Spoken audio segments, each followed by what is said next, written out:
Going forth is a term we use in this Dhamma and Vinaya, in this dispensation.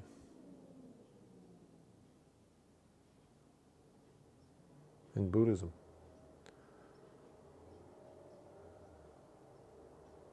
In Pali it's called Pabbaja.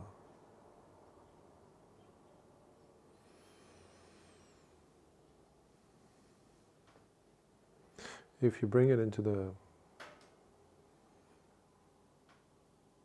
current vernacular of the English language, something that we use that might come close to it is no strings attached. What a lovely image.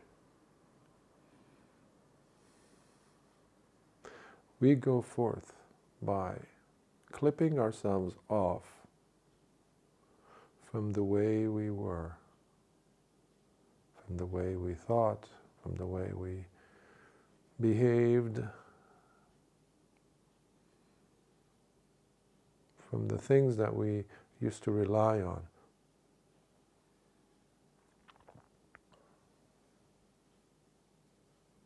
Going forth. It's a direct movement, diametrically opposite to where you were, who you were.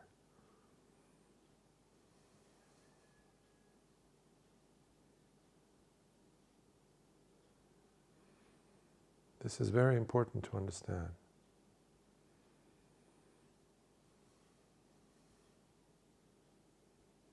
Of course, this is a reference to living a monastic life,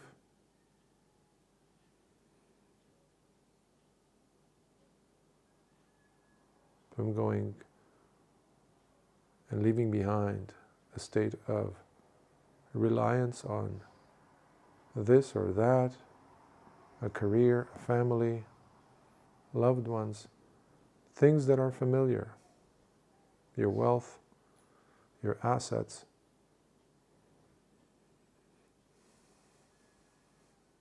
upon which, as I said, we used to rely up to that point.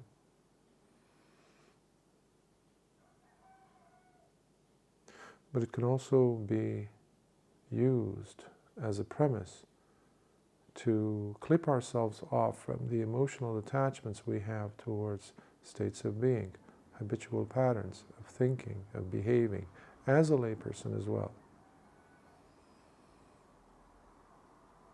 So, as a layperson, one can also renounce their old ways of thinking, old ways of behaving, bad habits, responding or reacting rather in toxic ways to situations, leaving those behind and having a much more mature, responsible, healthy, beautiful and kind and sweet way of resting in the next moment without having any regrets of the behavior that ensued in the previous one, in the previous moment. That's how we change. That's how you walk away. You also go forth as a layperson, leaving behind your old ways. So going forth need not necessarily only be something attributed or referring to a monastic, someone who is ordained. Now, having said that, we use that term in the suttas, in explaining the Dhamma, usually in reference to the Pabbaja manifested in someone who does in fact walk away from lay life.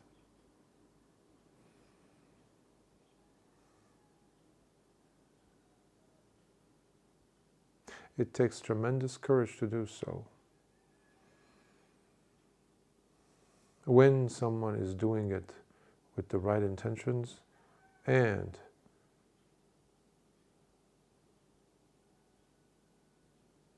truly living what it means, Pabbaja.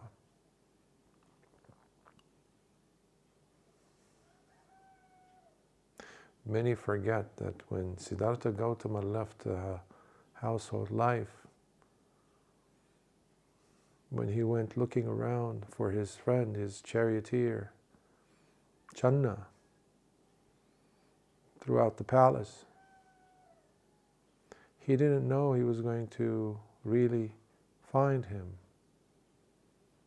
to guide him out of the city. He didn't know that Candana would be awake because everyone else was asleep, including the guards at all of the gates. He was alone. Imagine a palace full of people, including the king, his father, his wife.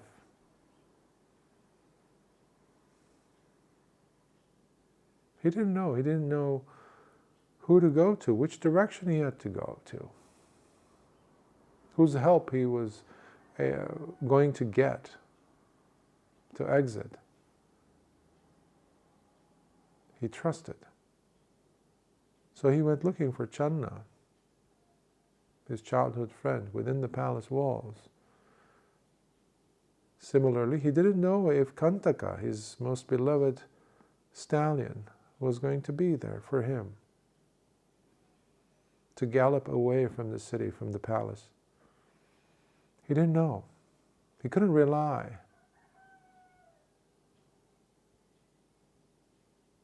on anything. Also, he didn't know which direction to go to once he was out of the palace. He just knew that he had to. He had to walk in a certain direction, just away from the direction of where he was living. That much he knew. He didn't pre-plan it. This is something most people don't consider. He didn't sit down and organize his exit. He didn't know what to do with his hair, for example, his royal braided hair, his earrings, his jewelry, which he was still wearing, his royal, headgear maybe, but his outfit, his garments, his robes.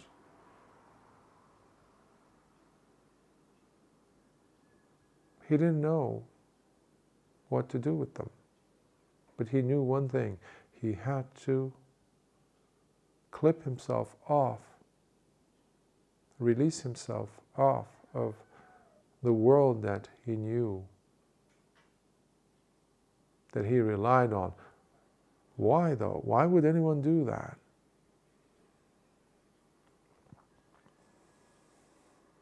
Because of the utter sense of disappointment, of not giving one happiness, true security.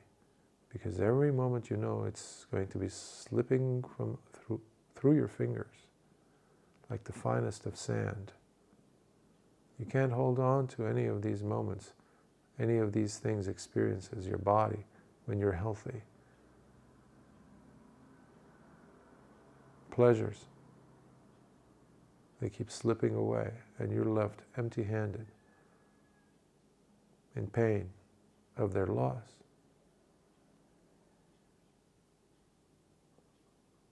This compels us to be authentic. This compels us to be ourselves. And when I say be ourselves, that entails, that has within it a core, which is courage, that needs to be worked on, that needs to be chiseled, developed, carved out. But carved out of what? Your old weaknesses.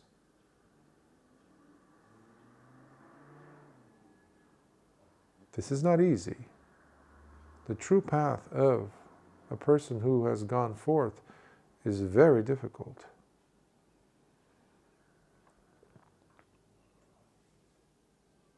Especially in the case of the Buddha, of course, because he didn't have anyone.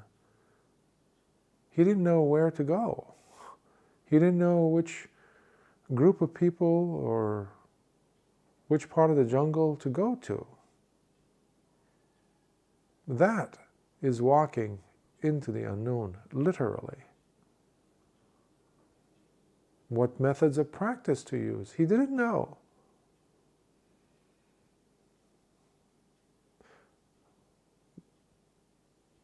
But this also means that he was not doing anything half-heartedly.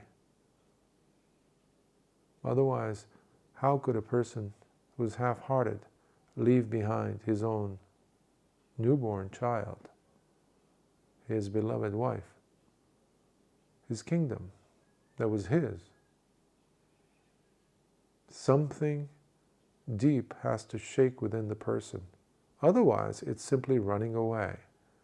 Siddhartha did not run away. A person who's truly going forth is not a coward. Far from it. A person who is relinquishing, giving up valuable things consciously, deliberately, intentionally, is not a coward, is not a weakling.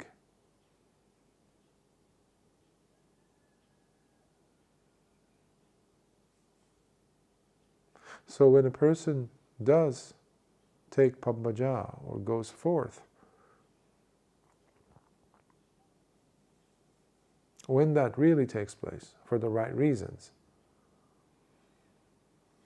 I'm not going to talk about the wrong reasons because I've done quite a bit of those explanations given to people as to the majority of the cases are in fact for the wrong reasons why people these days go forth. So somebody who went forth is not going to sit down and start to draw out the blueprints of their new vihara, their new monastery, where to move into, how big of a temple or monastery they need to have. These are nonsensical for the person who's really going forth for the right reasons.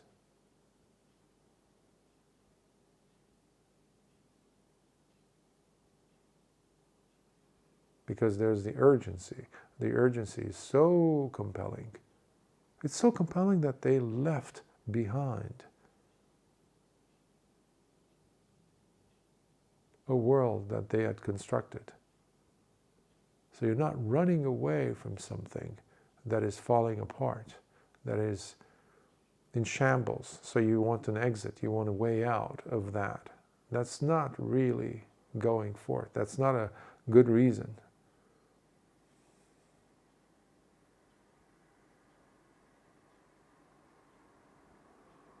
That's not enough of a reason, the right reason.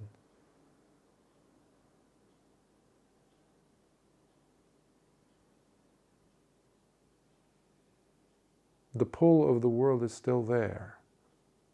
The pleasures are still there for the person to be had. Lord Buddha still had a fully functional body. He was at the peak of his health, at his strength, at his mental alertness, at his abilities, knowledge, experience, etc.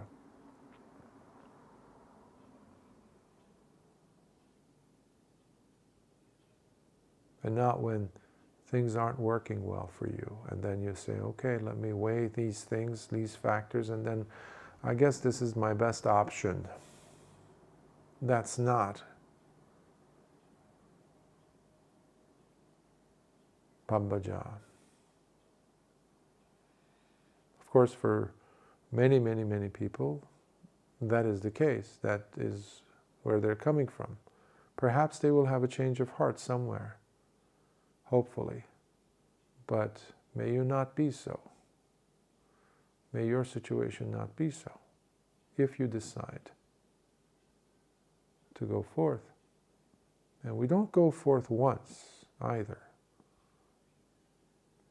certain time, a certain event that did take place. Temporally, it did take place, spatially, in a certain area, in a certain geography, location, and that's it. No.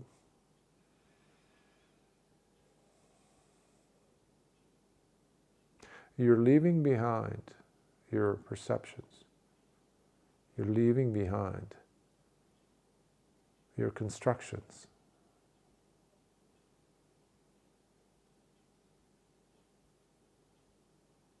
Your conceptions of a world, of what you want, of what you would like to have happen, of your likes and dislikes. The sannyas you're leaving behind, the mental constructs you've built for yourself.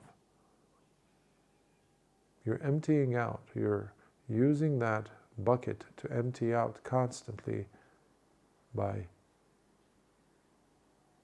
going forth away from the known, from whatever it is that you still have an attraction towards, where you're trying to seek satisfaction,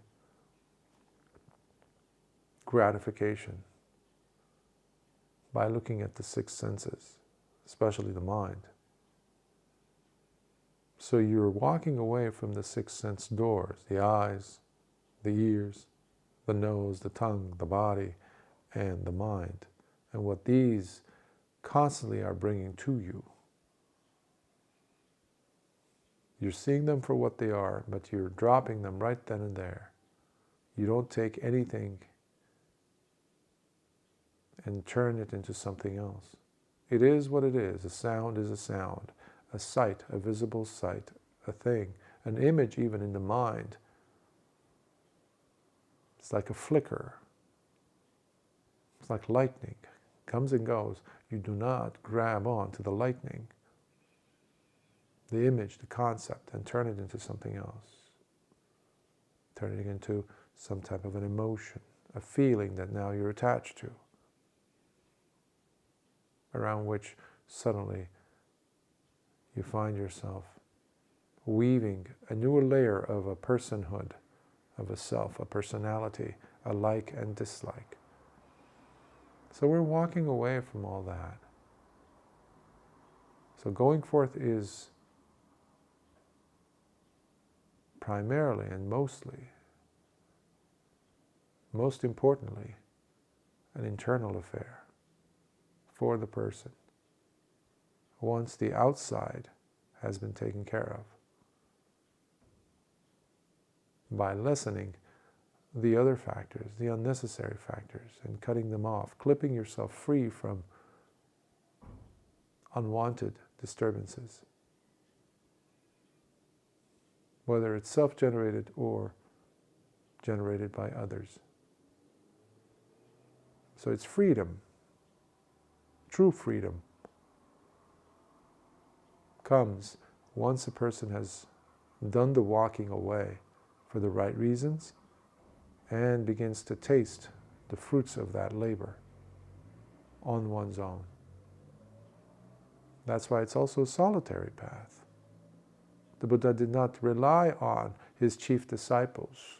He didn't even know. He didn't even have a concept of that as he was walking away from the palace walls. He didn't have anything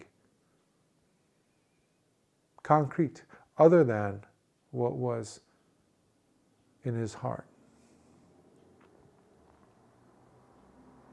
Can you do that? When feelings present themselves to you, when you're holding on to this or that, is there trust in there? Or you want things to be concrete before you take a step? And if something is in the unknown, or is the unknown for you,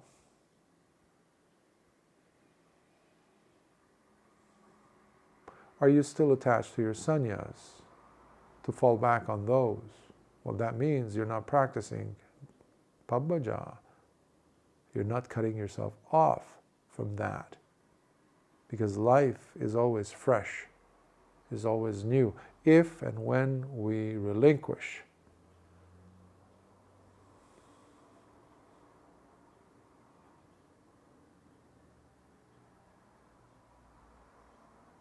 our likes and dislikes.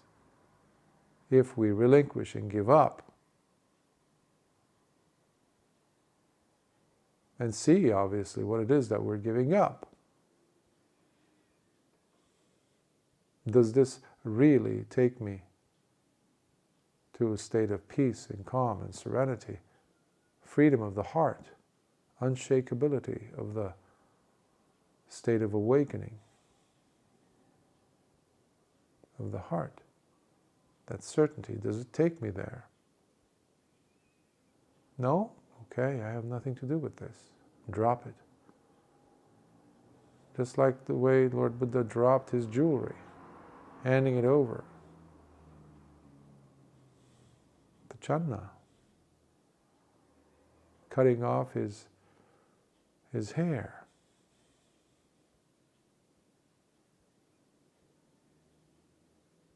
Sometimes we can't even leave behind our favorite pair of shoes that we've worn for so many years, or piece of clothing we've liked wearing.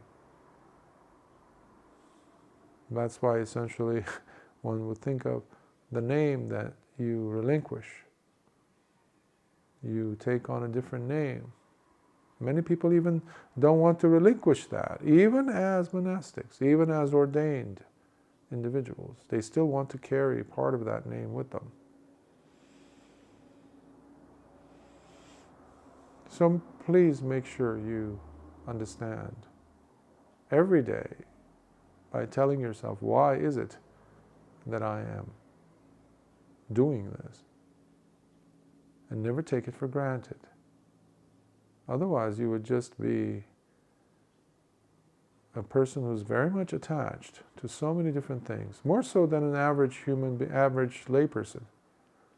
You would be in robes and stuck and in a way married to all these things that you were supposed to have left behind. Don't be one of them. One of the many. Don't be. And be like Lord Buddha in the authenticity that he had towards living the holy life. Brahmacharya, the chaste, celibate, pure, virtuous, holy life. This holy life that will take you to Nibbana Supreme, most certainly.